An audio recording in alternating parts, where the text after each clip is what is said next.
ఎక్కడా కాలేజీలో మా తాతయ్య గారి స్థానం ఉంది కాబట్టి నేను వెళ్ళి కాకినాడ చదువుకున్నాను. చాలామంది నాతో చదువుకున్న పిల్లలకి స్థామత లేక చదువు మానేశారు, కాకినాడ చదువుకోలేక. అది దృష్టిలో పెట్టి అడిగారు.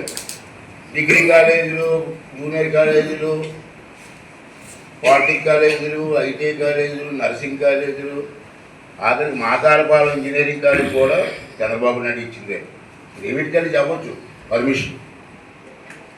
ఇన్ని కాలేజీలు రావడం వల్ల మన నర్సీపట్నం జిల్లాలోనే ఎడ్యుకేషన్ హబ్గా బ్రహ్మాండం తయారైంది. బాగానే ఉంది, అంతవరకు బాగానే ఉంది.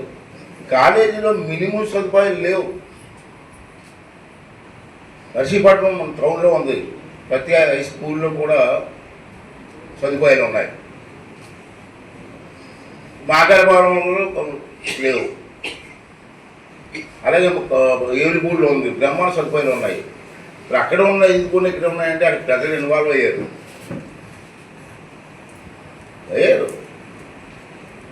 మాకారపాలెంలో పెద్దలకు సంబంధం లేదు, అందుకే నేను రావాలి. ప్రతిదీ రాజకీయాలండి, ప్రతిదీ రాజకీయాలే.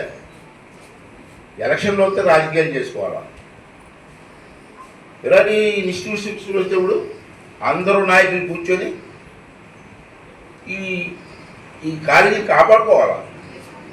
పిల్లల భవిష్యత్తుని ఇచ్చే కాలేజీ ఇది. మన భవిష్యత్తు అయిపోయింది, ఇంకెన్నాళ్ళు వదులుతాం? మా 10 సంవత్సరాలు వదులుతాం, 5 సంవత్సరాలు వదులుతాం.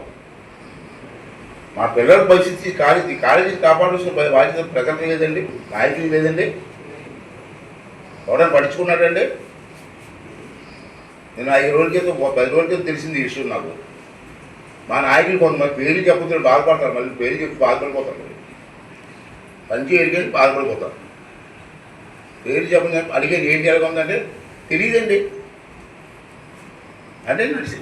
ఆకారపాలు నడిబొడ్డులో ఉన్న కాలేజీ ఎలాగుందో కూడా మీకు పెద్దలకు తెలియకపోతే ఎందుకంటే మన పెద్దలకు అవసరమా? అడిగే కొంతమంది పెద్దలు ఎలాగుందా కాలేజీ సంగతి ఏంటంటే కొన్ని తెలియదండి. మన డ్యూటీ ఏంటి? నేను ఎందుకంటే అందరినీ పిలిచి పార్టీలతో సంబంధం ఏముందండి? అన్ని పార్టీలు చదువుకుంటారు ఇక్కడ. తెలుగుదేశం వాళ్ళు, కాంగ్రెస్ వాళ్ళు అందరూ చదువుతారు ఇక్కడ.